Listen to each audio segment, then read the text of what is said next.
Greetings, event intern from the South African National Space Agency. I'm happy to be part of under the theme Women Empowerment using Earth observations. I am indeed one of the empowered women through Earth observations. So just a brief background about myself. I am from the Eastern Cape, originally from the Eastern Cape, one of the dusty provinces, the most rural in South Africa. So I studied in the Eastern Cape from primary to tertiary, and then I studied Bachelor of Science at the University of Water.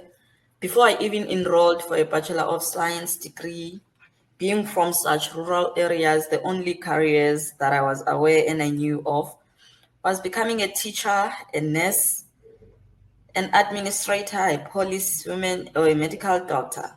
I have never heard of anything called Earth observations until I got to university.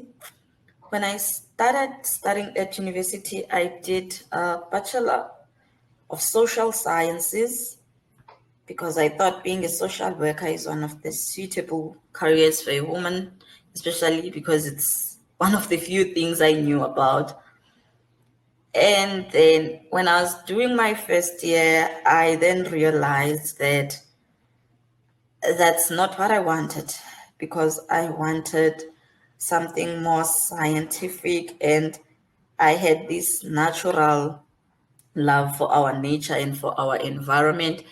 So I dropped out and then I enrolled at a different institution, which is the University of Water, where I enrolled for a Bachelor of Sciences in Geology and GIS. And of course, when I enrolled for that degree, I was not so sure because when you're from rural areas, you would know that STEM careers, especially geology, geography, and environmental management, they're associated with men. But I went on for it and I completed that degree. Okay, before I even completed that degree, when I was doing my second year, I was introduced to remote sensing 211. And then they introduced this remote sensing as observation of our environment from space without physically going there, without physically being the physical geographer that goes to harsh environment. And I was sold. So I decided on that day that this is the career I want to pursue. This is the career I'm going for. And then I completed that GIS and Geology double major BSc course. I studied Bachelor of Science honors in Applied Remote Sensing, where I focused on the use of the freely available Sentinel dataset to detect marine oil spills. It was an incident that happened in the Port of Harbour sometime in 2019. So I investigated that incident using Sentinel-1 datasets. After completing that honors, I went to the University of Pretoria to study further. I enrolled for Masters in Geoinformatics, and I used the freely available datasets to conduct my studies, which I was now looking at the ecology, which is the terrestrial environment from the Sentinel-2 datasets, looking for different grass parameters and grass quality parameters from space. While I was enrolling for my master's at the University of Pretoria, I then joined the South African National Space Agency, where I joined the science engagement team, which is dedicated or mandated to take the space science and technology to the rural areas, to the people. As I'm presenting now, I'm presenting from Butterworth. So I was a bit late to log in because there was no connectivity where I am. So one of our mandate at the South African National Space Agency Science Engagement Unit, it is to stimulate learner interests in STEM-related careers, in particular space science and technology. And yeah, that is it about me. And now, since I've joined the space agency, I've been involved in many projects, including the Bioscape project, which is a collaboration between many entities here in South Africa and NASA. And I've had an opportunity to go to the United Kingdom for a workshop or a training in science communication, where we were trained to communicate space science and technology to different audiences in a simplified manner, including high school learners. And then from there, I got an opportunity to be one of the 10 youth members from South Africa who developed the youth declaration statement that was presented and adopted during the GEO Ministerial Summit that was held in South Africa in 2023. And being part of that exposed me to many Earth observation specialists, because one of the challenges that you face as a woman in this field is that there are very few, even in 2023, there are very few women who are in Earth observation. And yeah, so as a young woman, you even struggle to find a mentor or a role model that you look up to, because most females in the field, they would rather venture into management and corporate roles in the field than the more technical. So being part of that GEO youth, of which 70% of the youth was female, that was the highlight of the youth declaration group, that over 70% was female, most of them from the previously disadvantaged provinces. And one of our key highlights was that youth wants a seat on the GEO table, because when you talk about climate change and everything, especially the post 2025 strategy, we're looking at the future impact of the climate change that we're looking at now. And we know that our youth is our future. So we want to be involved in the decision making and everything that the GEO is looking at. So we want, the youth says we want a seat on the table. Yeah, that is just it about my story. Thank you very much, Nasifi.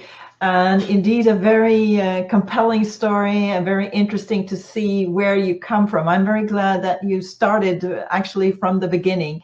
I think this is inspiring for a future, a future generation, and also our generation, to hear how it all started.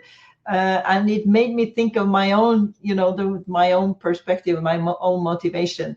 And I might come back to that because this is interesting. I always find it interesting to hear why, and did you end up with the choices that you actually did. And I was in Cape Town at the ministerial, and it was such a inspiring moment to see the youth engaged and the youth declaration. So I'm very happy that you joined us, and very happy that you joined the GEO community in this way. So thank you, Nasifi. I guess we can continue to the next one, and then we can have a dialogue afterwards to discuss and share more experiences. Thank you so much, Nasifi. Thank you so much. Now, moving on to another continent, to China. And the Asia and China.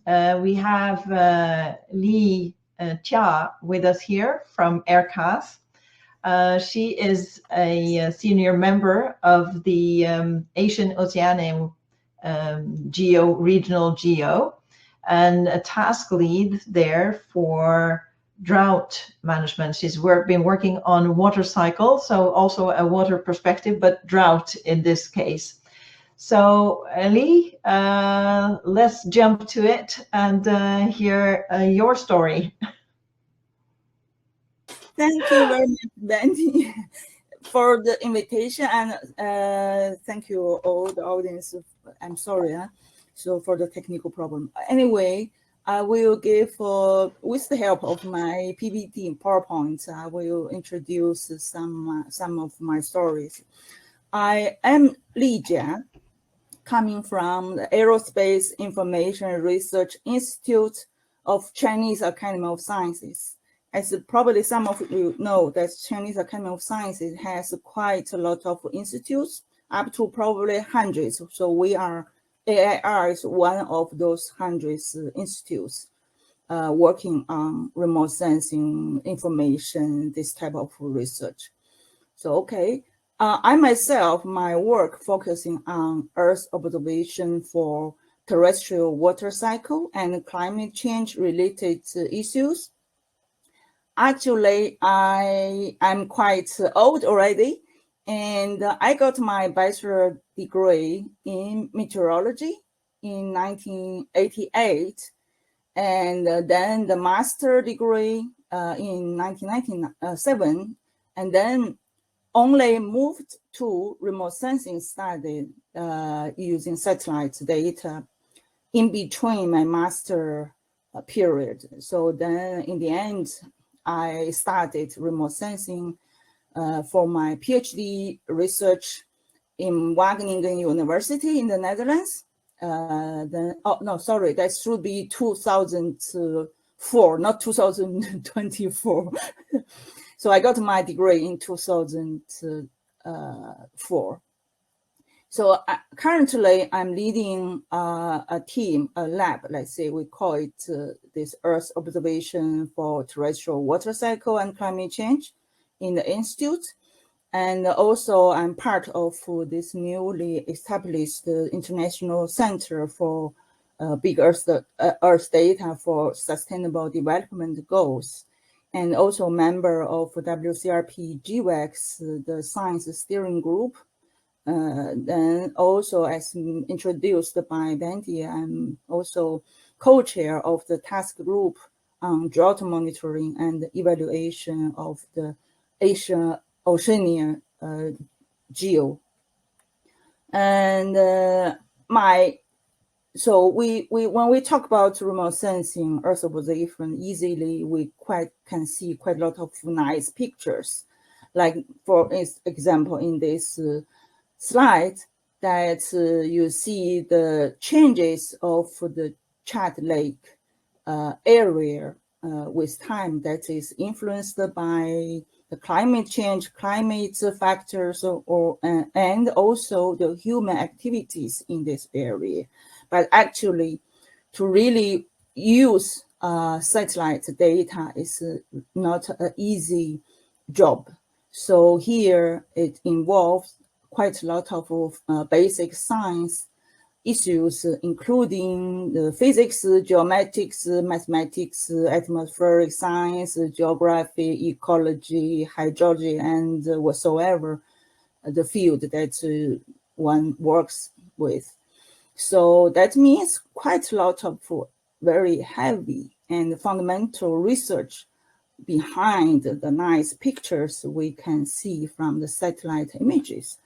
And my first contact, let's say, touch to this, since I'm not really originally from this remote sensing field. So since 1998, that was my first touch to the satellite remote sensing. So this is also my first publication based on satellite remote sensing, worked out the atmosphere physics aspects and parameters. We call it aerodynamic roughness length. So then at that time, actually, satellite data were still very expensive. It cost us about $1,000 to buy 1/4 of these full images shown on the screen here. And now, of course, most of the satellite data are freely available. You don't need to pay that. But if you think about something like 20, 30 years ago, was still expensive. And since then, I moved to this, since quite attractive. On the one hand, you can work on this physics. On the other hand, you see clearly explicit on images that what you are working on. So then from that time, then I moved to remote sensing study. So now became like already established this lab in our institute about 10 years ago. Then now with, of course, not only on a small field of study. So now I'm leading in the lab, working on multiple research teams listed on the rest you see there, the 3 circles, and then also on multiple variables processes. So all the variables listed here are what we are working on now in the entire team. And then also focusing on different research scales from the satellite observation, airborne observation, and also the ground observations, because these 3 manners of observation are assisting to each other. So then to help us to understand what you measured and what you model. Few examples from our work. Since, as mentioned, moved from the atmospheric physics to this remote sensing application, opened me really even broader world, so that you can really develop something useful to communities for different sectors. So this is one of the example. We can work out this global EWAP transpiration using multiple observation of satellite data, so that you can also assess the water availability globally or regionally. Then you can also use it, for example, irrigation water use with very high spatial resolution satellite data. You can really identify how much water you see. Those blue and the circle are, that's the big width irrigation system field that you can really see the water used by the crops. And so that in this way, you are thinking that really you can contribute. As of course, nowadays, today we celebrate this International Women's Day, but I must say that in my lab and also among students, we actually have quite some female colleagues who can also who are contributing to our joint work. But I would say that sometimes women in a family as the mother of children, and at the same time, you have to also take care, focus on your work. In many occasions, are not an easy job for a mother or for a woman. But we see, of course, nowadays that with more and more women get involved in many complex works. This is a very good example. For example, this astronauts, let's say, the space study, not only the Earth observation. So we have this several very famous women did their very great job, but I would address also that International Women's Day should not mean that in a year that's one day for women and the rest for men. So when the time that we will not necessary to consider or dedicate a special day to women, in that time, in my opinion, we can really call it at equality. So then thank you very much for your attention. Thank you very much, Lee. Very, very interesting to hear your story as well. And you sent us back to begin with. I think it was Landsat images that you showed. And this has been the story in GEO, one of the success stories. And what we've learned from is actually the story of Landsat, because it was so expensive. There were not so many using it. And they started to gradually make it less expensive and then finally make it all free. And you have seen this exponential increase of use of satellite images thanks to that. So it was it was interesting to meet one person, a woman who had started to work with it when it was so expensive. It must have felt very, very precious at the time. So thank you very much, Lee, showing your experience, and thank you also for reminding us that there's been a couple of Chinese women in space. That was, I think I remember one of them, but not that there had been actually two. So this is also very inspiring, particularly on a day like today, the International Women's Day. So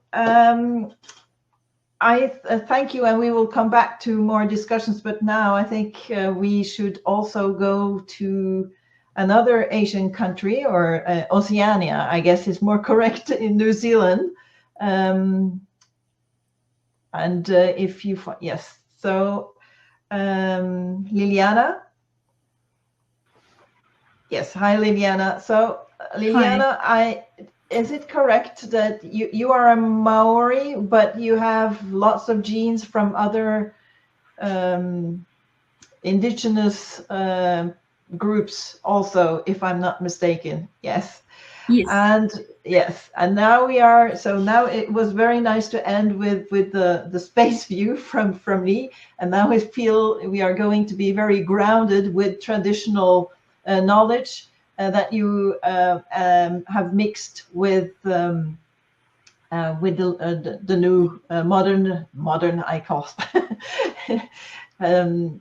science and activity. You work also on a Maori astronomy research and tradition center, which I thought was very, very exciting as well.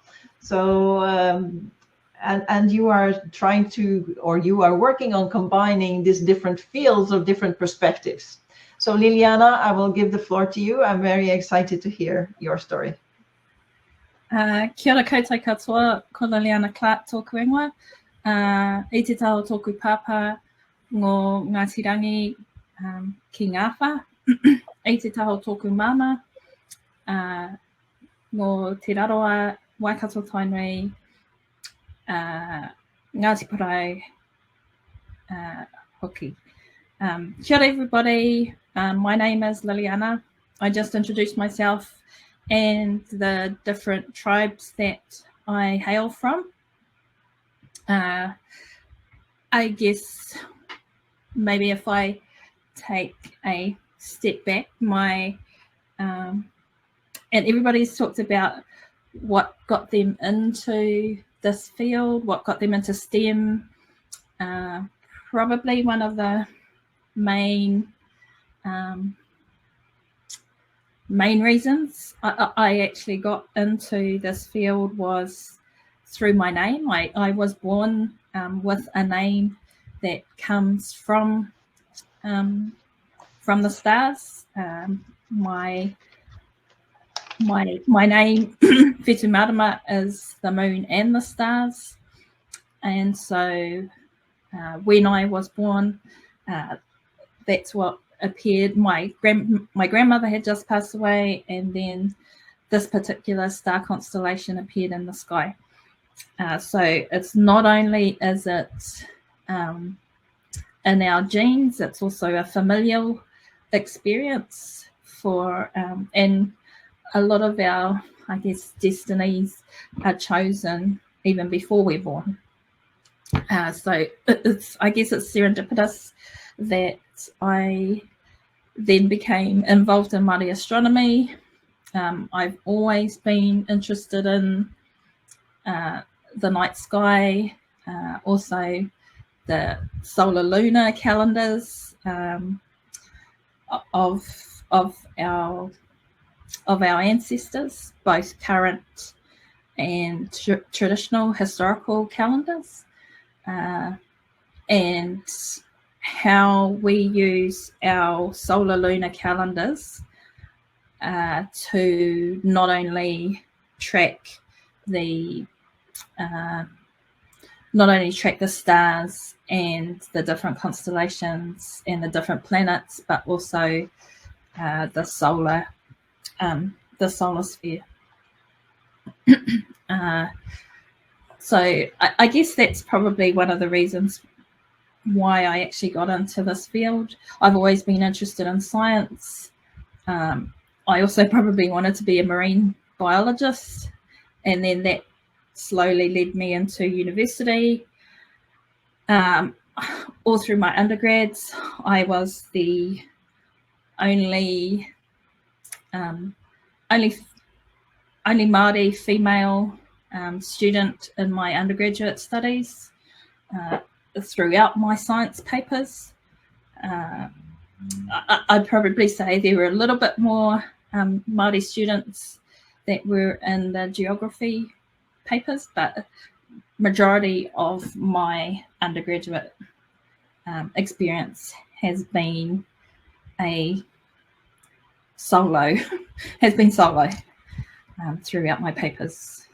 I'm currently doing my PhD in the maramataka and the solar lunar calendars for Māori, and how we harvest, how we plant. We use all the environmental indicators within our environs when we use our calendars. So for us, it's not necessarily about climate change. It's more about how do we adapt to a changing environment. I think we are the ones that need to adapt more so than the environment itself. And currently involved in different tribal projects. We have several pressures on our water spaces that ranges from we've just had a dam being built that's just completed in our backyard, and we've also just had an industrial park, a business industrial park being built in our homelands, and we also have a geothermal electricity plant that is also on our homelands, and we also have a correctional facility that's also on our homelands. So not only does it put pressure on our water systems, our amenities, on various other services and resources that we have in our homelands. So for us, mapping as well as observational data,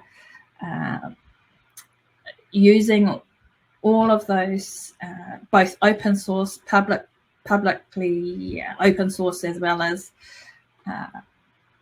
data that we've collated ourselves. We've used a plethora of different data sets within our projects, especially because we've needed it for compliance, we've needed it for consent compliance for our developers. It has been really, the pressures have been enormous on our tribe, and building capacity and resource has been challenging throughout. Given that in a lot of our homelands and a lot of places where these things are happening, or these challenges are happening, we don't really have reception, we don't really have Wi-Fi, services are really limited. So just trying to cope with those challenges has been a challenge, but we've got there, and we're still getting there.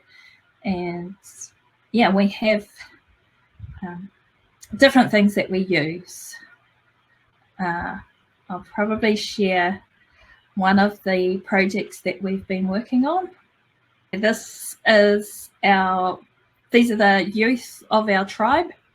A lot of us have gathered together to make sure that science is a career for our tamariki, for our youth, and that they see that our monitoring, our water testing, our mapping,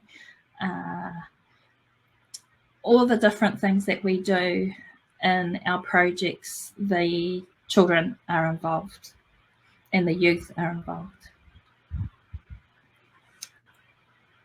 Our plan is to make sure that we build up our capacity, build up our resource, build up our employment for our people, so that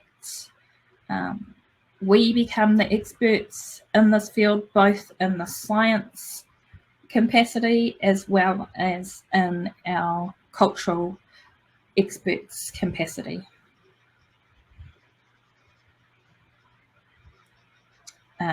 These are some of the layers that we usually have to do. We have native plant species, we have animals, fish, birds, insects, all of those. We've monitored, maintained all of those spaces. We have geology, we have geothermal, we have water scarcity maps, we have water access maps. We are currently doing a stygofauna in our groundwater project. We have archaeological sites, so we have like a plethora of different layers that we work with. The challenges that we face are obviously developers wanting to come in, especially on a lot of our land that has really high cultural and as well as species diversity, really high species diversity.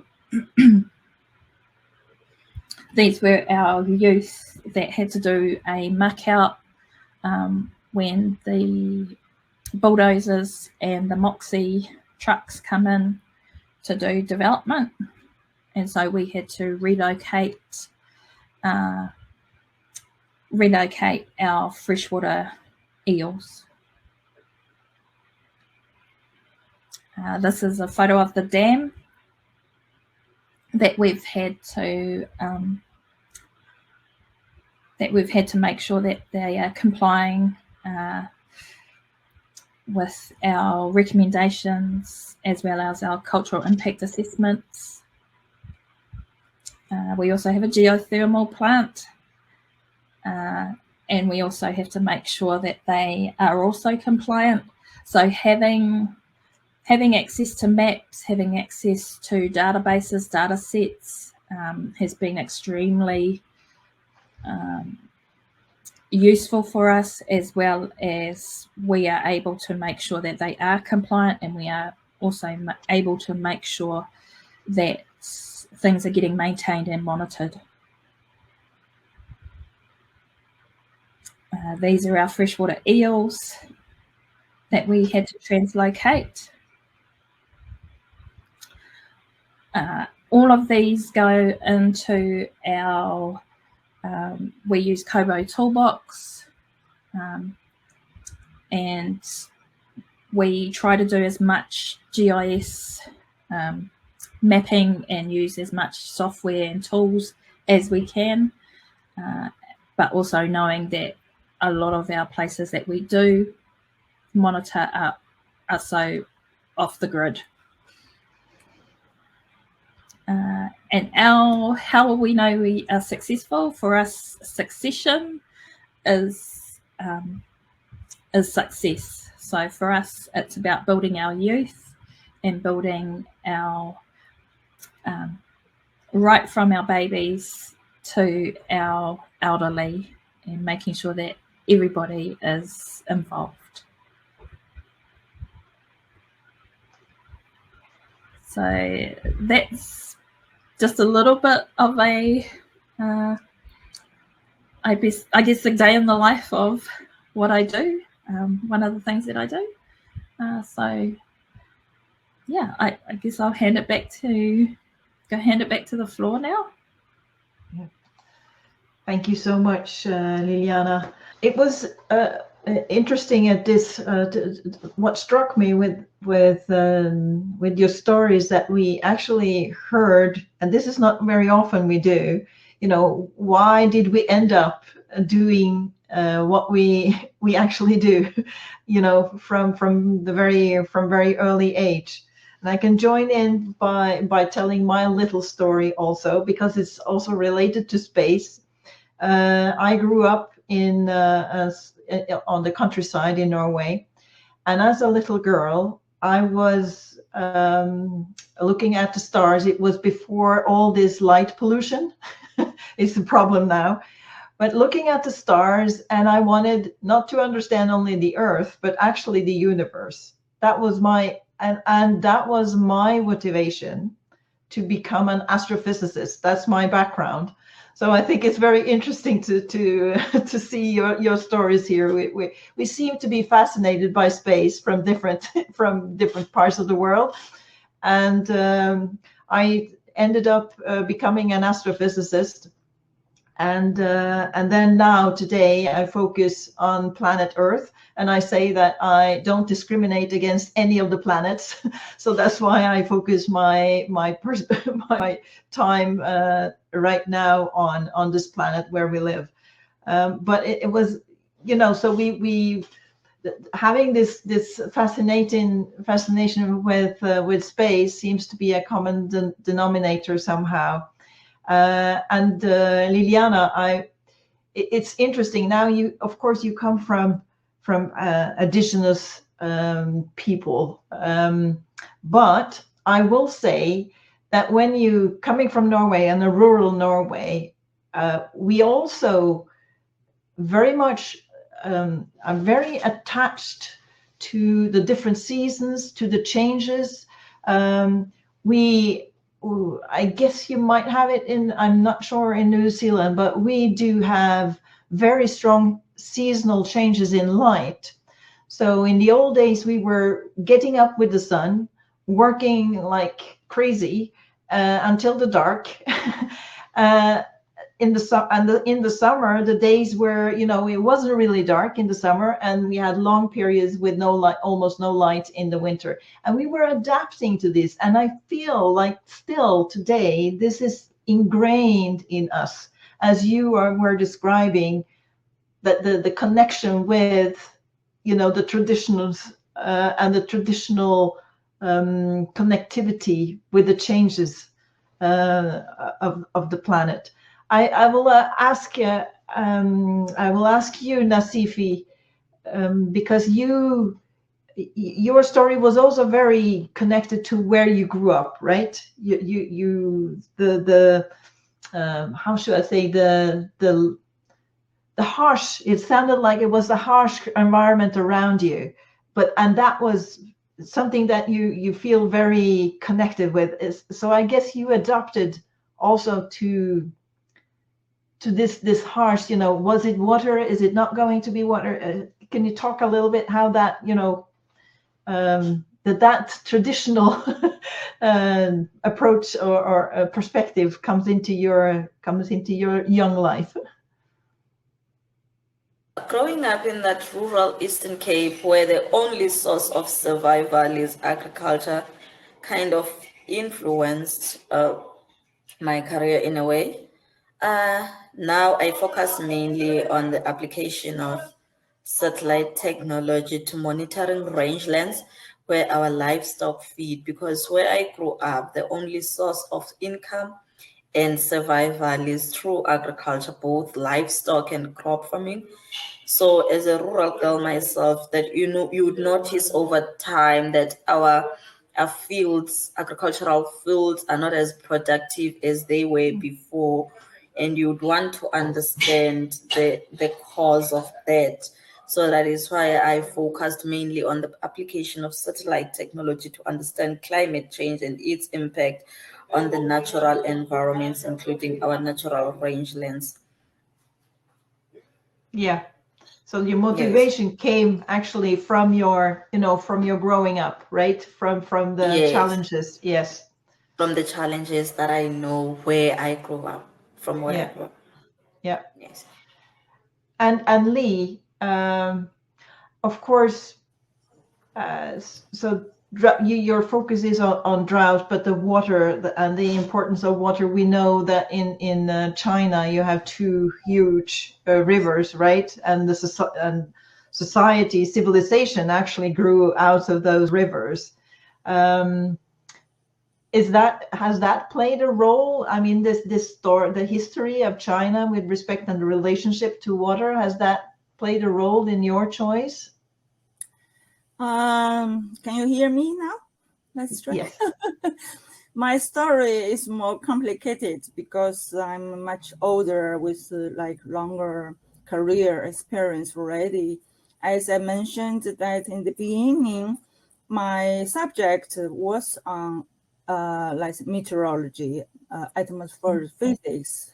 We did quite a lot of modeling and observations, mainly on the ground. But through opportunity that between CAS and Netherlands, there is a kind of framework already since in 1990s. Then there was a joint project established between my professor and the colleagues in the Netherlands. And since through this cooperation, then actually it's from the colleagues from the Netherlands, they are quite interested in this dry land area. So because there you know that water resources are really, really important and scarce. And they thought that they could bring some new these technologies to our work so that we can do something together. Since then, I started to really know there are such nice space observation, right? Observation from space to look at the Earth. So then just from that time, drove me quite a lot of interest. Eventually then moved to this remote sensing application. And then the energy and the water becomes a kind of really a major issue because although I'm leading this drought group on the AOGEO, but actually my major focus on a lot on water cycle, water resources study. As you mentioned, that's true that with China, there's two big river basins, and the source headwater is from Tibetan Plateau, and where we have also, there are quite a lot of glaciers, but with time, the last, let's say 10 years, I'm also extended my research on glacier study because noticed that these glaciers are really melting in some area on the Himalaya, along the Himalaya. And then we want to understand how much really melting and what would be for the future impact, because nowadays maybe you think, wow, how nice, I can get more water from glacier. But if you look at the long-term period, then there's a question, does it really sustainable for the future? So once the glacier melts completely, what we can expect for the fresh water from where? So then from this point, draw me even more attention on specifically, today I didn't show any activity, but was no time to prepare those work. But really this year, so we did quite a lot of field inventory and also, let's say, satellite observation-based studies on the, let's say, glacier-related water resources and also downstream impact studies. So that's, I think, is quite interesting. Of course, drought is a part of water issue, because if with some period you are lacking of water, then your crops or ecosystem will feel the water stress. Then becomes either short flash drought. Nowadays, people think that there are also a new phenomenon accompanied by the heat wave, in addition to the precipitation shortage. So it's quite a lot of nice things. That's makes you really, you think you need to you want to do more research, but of course you have limited, let's say, time and energy. You have to focus on something really issues. Well, anyway, that's my story. Okay. Yes. Thank you, Lee. And by the way, I want to remind people that you can raise your hand. So if you want to ask questions, you can raise your hand, and I will let you in the room. A common denominator here, anyway, is among the three of you is water, seen from different perspectives, and another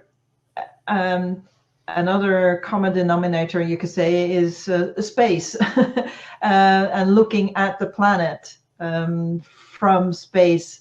But also, we saw the children, in your case, out in the field, Liliana, and the combination, and we talk a lot about this in GEO, by the way, the combination of space-based and in situ data is really necessary to get the optimal situational understanding, and also historical and predictions, of course. But how do you see, Liliana, how do you see the traditional knowledge, the challenges related to the traditional knowledges and information that you have, to combine that with modern observations like from satellites?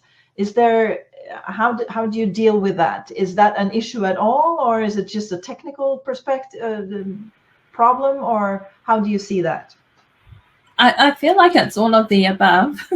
Like, there's probably issues for us are satellite imagery and access to satellite imagery. We've just received, at the end of last year, 30 centimeter satellite imagery in some of our areas.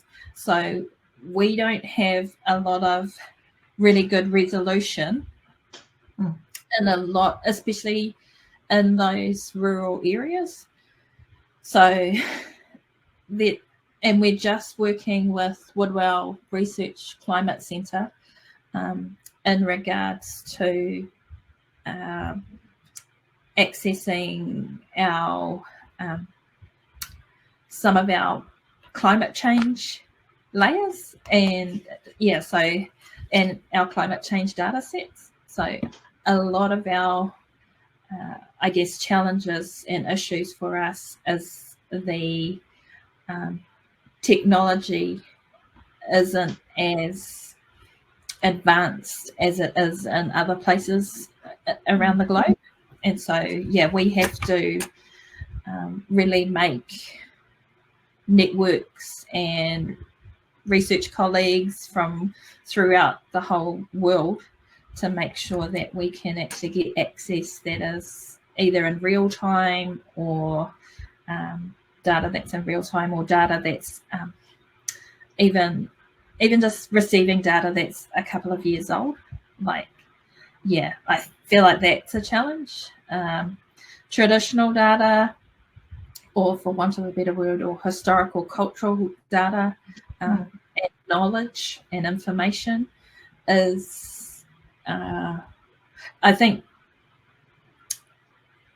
for geographers, or like for people in our fields, I feel like this is, well, I guess in our situation it's a little easier because we can do mapping as well as cultural mapping, and then add, for instance, like our eDNA samples that we've done for different species that are in our waterways and in our tributaries and in our geothermal And so I think the connection and the building of those layers and those stories are something that just makes our knowledge even more richer. Like, and not only the youth, but our elderly, like everybody can see the benefits of having a wide-reaching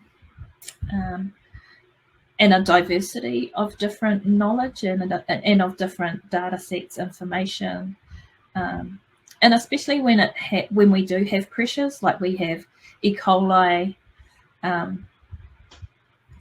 like there's some really big issues of E. coli breakouts and things like that. So mapping those and receiving, getting data that is evidential and baseline data is key for our rural communities. And it's the same for land use and agriculture and things like that. We have the same issues. We have the same rural issues, water scarcity, access to that water takes and allocations. Those are really, really big issues for us at the moment. And then who actually gets those water takes, water allocations. There's inequalities in who actually gets it. And I feel like that comes back to our political realm and what's happening within our country at the moment with a new incoming government. Our environment is probably the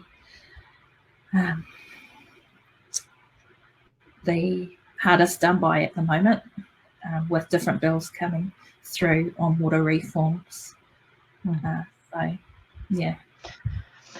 So information of all sorts, so Earth observations, but by the way, Earth observations in GEO it's covering all types of Earth observations, so from space, from in situ, model data, sub-ocean, subsea, in Earth interior, everything that all observations and information about the Earth is what we are dealing with and making use of for different purposes. And in this case, the water management on all levels is of course important. I can tell you very briefly, Liliana, that here in Norway, where we have Wi-Fi all over the place, in the mountains, in the forest, it's really well covered. So we are very digitized through and throughout. Even here, we have the Sami people, so indigenous people or traditionals, doing reindeer herding.